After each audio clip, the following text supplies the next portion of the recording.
Hello viewers, welcome back to Ashwini Thirthahalli YouTube channel. ಇವತ್ತು ನಾನೊಂದು tasty tomato ಗೊಜ್ಜು ರೆಸಿಪಿ ಮಾಡ್ತಾ ಇದ್ದೀನಿ. Very quick and easy. ಬನ್ನಿ ಇದಕ್ಕೆ ಏನೇನು ಇಂಗ್ರೀಡಿಯೆಂಟ್ ಬೇಕು ಅಂತ ನೋಡೋಣ.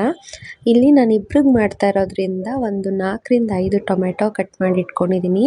ಹಾಗೆ ಸ್ವಲ್ಪ ಒಂದು ಈರುಳ್ಳಿ, ಕೊತ್ತಂಬರಿ ಸೊಪ್ಪು, ಒಂದೇ ಒಂದು ಗೆಡ್ಡೆ ಬೆಳ್ಳುಳ್ಳಿ ಜಜ್ಜಿ ಇಟ್ಕೊಂಡಿದ್ದೀನಿ, ಕರಿಬೇವು, ಒಂದೇ ಒಂದು ಹಸಿಮೆಣಸಿನ್ಕಾಯಿ, ಒಗ್ಗರಣೆಗೆ ಬೇಕಾಗಿರೋ ಐಟಮು.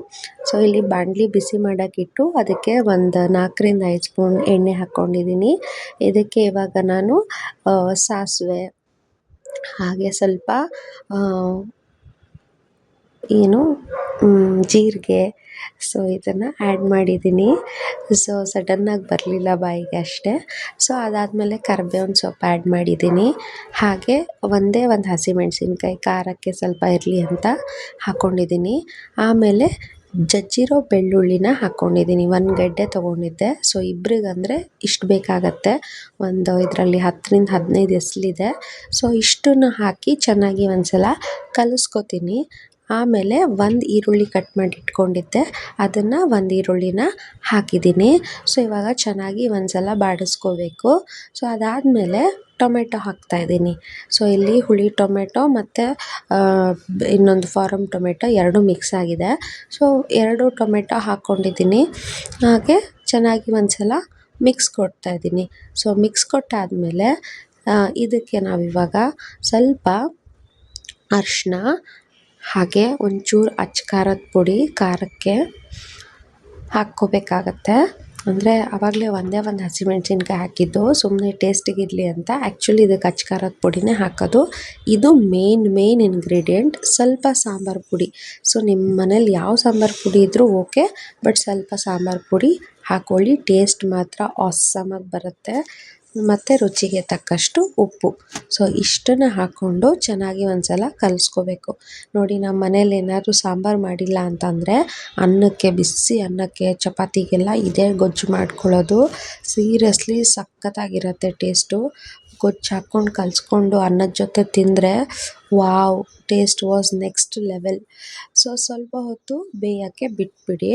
ಸೊ ನಾನಿಲ್ಲಿ ಅದನ್ನು ಬೇಯಕ್ಕೆ ಬಿಟ್ಟಿದ್ದೀನಿ. ಸೊ ಒಂದು 5 ನಿಮಿಷ ಬೇಯಿಸಿದ ಮೇಲೆ ಎಣ್ಣೆ ಎಲ್ಲ ಬಿಟ್ಕೊಳ್ಳುತ್ತೆ. ನೋಡಿ, ಸೈಡ್ಗೆ ಎಲ್ಲ ಟೊಮ್ಯಾಟೊನೂ ಚೆನ್ನಾಗಿ ಸ್ಮ್ಯಾಶ್ ಆಗ್ತಾ ಇದೆ ಅಲ್ವಾ? ಸ್ಮ್ಯಾಶ್ ಆಗಿದೆ ಆಲ್ಮೋಸ್ಟು. ಈ ಥರ ಎಣ್ಣೆ ಸೈಡಿಗೆ ಬಿಟ್ಕೊಳ್ಳುತ್ತೆ. ಸೊ ಈ ಥರ ಎಣ್ಣೆ ಸೈಡಿಗೆ ಬಿಟ್ಟಾಗ ನೀವೇನು ಮಾಡಬೇಕು ಅಂತಂದರೆ ಇನ್ನೊಂದು 2 to 3 ಸ್ಪೂನ್ ಆಗುವಷ್ಟು ಎಣ್ಣೆನ ಮತ್ತೆ ಹಾಕಬೇಕು. ಸೊ ಆವಾಗ ಟೇಸ್ಟು ಎನ್ಹಾನ್ಸ್ ಆಗುತ್ತೆ. ಗೊಜ್ಜು ಒಂಥರ ಜ್ಯೂಸಿಯಾಗಿ ಇರುತ್ತೆ. ಸೊ ಹಾಗಾಗಿ ಎಣ್ಣೆ ಒಂಚೂರು ಹಾಕ್ಕೊಳ್ಳಿ. ಮತ್ತು ಇವಾಗ ನೀವು ಲೋ ಫ್ಲೇಮಲ್ಲಿ ಇಟ್ಬಿಟ್ಟು ಇನ್ನೊಂದು 3 ಮಿನಿಟ್ಸ್ ಅಥವಾ 5 ಮಿನಿಟ್ಸು ಇನ್ನೊಂಚೂರು ಬೇಯಿಸ್ಕೊಳ್ಳಿ. ಸೊ ಲಿಡ್ನ ಕ್ಲೋಸ್ ಮಾಡ್ತಾಯಿದ್ದೀನಿ. ಕ್ಲೋಸ್ ಮಾಡಾದಮೇಲೆ ಒಂದು ಸ್ವಲ್ಪ ಹೊತ್ತು ಬೇಯಿಸ್ಕೊಳ್ಳಿ, ಚೆನ್ನಾಗಿರುತ್ತೆ. ಅದು ನೋಡಿ, ಅದು ಸ್ಮ್ಯಾಶ್ ಆಗಿಬಿಟ್ಟಿದೆ. ಈಗ ಇದನ್ನು ಹಾಕ್ಕೊಂಡು ತಿಂದರೆ ವಾವ್. ಈಗ ಲಾಸ್ಟಿಗೆ ಕೊತ್ತಂಬರಿ ಸೊಪ್ಪು ಹಾಕಿ ಸ್ಟವ್ ಆಫ್ ಮಾಡಿದ್ದೀನಿ. ಸೊ ಒಂದ್ಸಲ ಈ ಥರ ನೀವು ಮಾಡ್ಕೊಂಡು ತಿನ್ನಿ. ಸಾಂಬಾರು ಮಾಡಿಲ್ಲ ಅಂದರೆ ಇದಂತೂ ನೆಕ್ಸ್ಟ್ ಲೆವೆಲ್. ಆರಾಮಾಗಿ ಅನ್ನಕ್ಕೆ ಹಾಕ್ಕೊಂಡು ತಿನ್ಬೋದು. ನಮ್ಮಂಥ ಲೇಡೀಸ್ಗೆ ಇದು ತುಂಬ ಈಸಿ ರೆಸಿಪಿ ಅಂತ ಹೇಳ್ತೀನಿ. ಸೊ ಅರ್ಜೆಂಟಿಗೆ ಮನೆಗೆ ಯಾರಾದರೂ ಬಂದರೂ ಕೂಡ ಇದನ್ನು ಮಾಡಿಕೊಡ್ಬೋದು. ತಕ್ಷಣಕ್ಕೆ ಸಾಂಬಾರು ಮಾಡೋಕ್ಕಾಗಿಲ್ಲ ಅಂದರೆ ಇದನ್ನು ಮಾಡಿ ಕೊಡ್ಬೋದು. ಅನ್ನದ ಜೊತೆ ಇದನ್ನು ಕಲಿಸ್ಕೊಂಡು ತಿಂದರೆ ವಾವ್ ಅಂತಾರೆ ಎಲ್ಲರೂ. ಸೊ ನನ್ನ ಮಗಳು ಕೂಡ ಸೂಪರ್ ಅಂತ ಹೇಳಿದ್ಲು, ಅವಳು ಊಟ ಮಾಡಿಬಿಟ್ಟು. ಸೊ ನನಗಂತೂ ಸಖತ್ ಖುಷಿ ಆಯಿತು. ನನ್ನ ವಿಡಿಯೋ ಇಷ್ಟ ಆಗಿದರೆ ಪ್ಲೀಸ್ ಲೈಕ್, ಶೇರ್, ಸಬ್ಸ್ಕ್ರೈಬ್ ಮಾಡಿ. Thank you.